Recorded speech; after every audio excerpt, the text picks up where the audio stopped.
Hello friends, welcome to my channel and thanks for watching this video. So we're going to discuss about Cheesecake Factory Inc. and the ticker symbol is CAKE.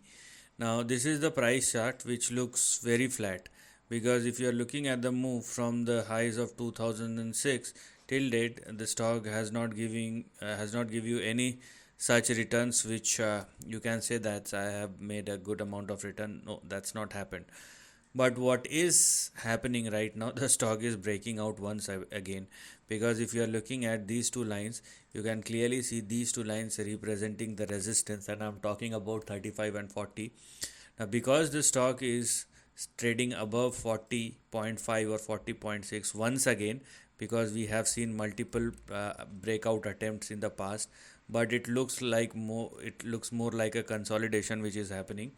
So because the stock is now trading and sustaining above 40.5 or 41 once again, you can again expect the stock to at least move towards or 65 or 68 moving forward.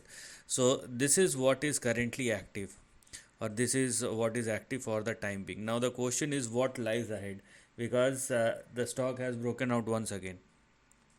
So first of all, do not go below 35, otherwise downside may resume once again. That's the most important thing which you need to understand. And for the time being, we have only two active targets, and they are 65 and 68. Hopefully, if this time CAKE stock surpasses both 65 and 68, then this potential range will become active, because it looks like a slow moving stock even in the past. So you cannot expect the stock to move exponentially higher in a very quick time. If it happens, then good for you, take your profits back. But for the time being, what do we have in front of us? If the stock surpasses 65 or 68, we have a swing which may even push the stock in between 155 and 240 in the upcoming years moving forward. But as I told you, this is conditional.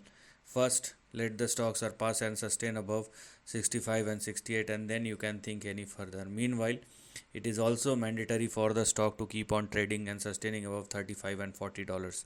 So this is the end of the video. Thanks for watching.